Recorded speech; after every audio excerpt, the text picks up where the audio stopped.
2 Samuel, chapter 1. After the death of Saul, when David had returned from striking down the Amalekites, David remained 2 days in Ziklag. And on the third day, behold, a man came from Saul's camp, with his clothes torn and dirt on his head. And when he came to David, he fell to the ground and paid homage. David said to him, "Where do you come from?" And he said to him, "I have escaped from the camp of Israel." And David said to him, "How did it go? Tell me." And he answered, "The people fled from the battle, and also many of the people have fallen and are dead, and Saul and his son Jonathan are also dead." Then David said to the young man who told him, "How do you know that Saul and his son Jonathan are dead?" And the young man who told him said, "By chance I happened to be on Mount Gilboa, and there was Saul leaning on his spear, and behold, the chariots and the horsemen were close upon him. And when he looked behind him, he saw me, and called to me, and I answered, 'Here I am.' And he said to me, 'Who are you?' I answered him, 'I am an Amalekite.' And he said to me, 'Stand beside me and kill me, for anguish has seized me, and yet my life still lingers.' So I stood beside him and killed him, because I was sure that he could not live after he had fallen. And I took the crown that was on his head, and the armlet that was on his arm, and I have brought them here to my Lord." Then David took hold of his clothes and tore them, and so did all the men who were with him.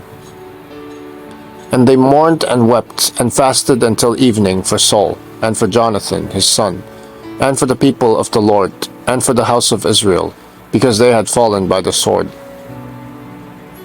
And David said to the young man who told him, "Where do you come from?" And he answered, "I am the son of a sojourner, an Amalekite." David said to him, "How is it you are not afraid to put out your hand to destroy the Lord's anointed?" Then David called one of the young men and said, "Go execute him."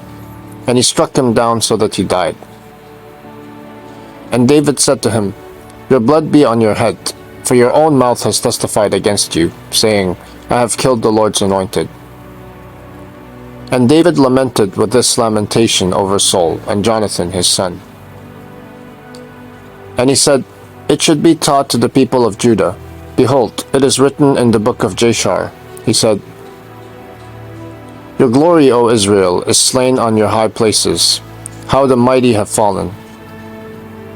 Tell it not in Gath, publish it not in the streets of Ashkelon, lest the daughters of the Philistines rejoice, lest the daughters of the uncircumcised exult. You mountains of Gilboa, let there be no dew or rain upon you, nor fields of offerings. For there the shield of the mighty was defiled, the shield of Saul, not anointed with oil. From the blood of the slain, from the fat of the mighty, the bow of Jonathan turned not back, and the sword of Saul returned not empty. Saul and Jonathan, beloved and lovely, in life and in death, they were not divided. They were swifter than eagles. They were stronger than lions. You daughters of Israel, weep over Saul, who clothed you luxuriously in scarlet, who put ornaments of gold on your apparel. How the mighty have fallen in the midst of the battle. Jonathan lies slain on your high places. I am distressed for you, my brother Jonathan. Very pleasant have you been to me. Your love to me was extraordinary, surpassing the love of women. How the mighty have fallen, and the weapons of war perished.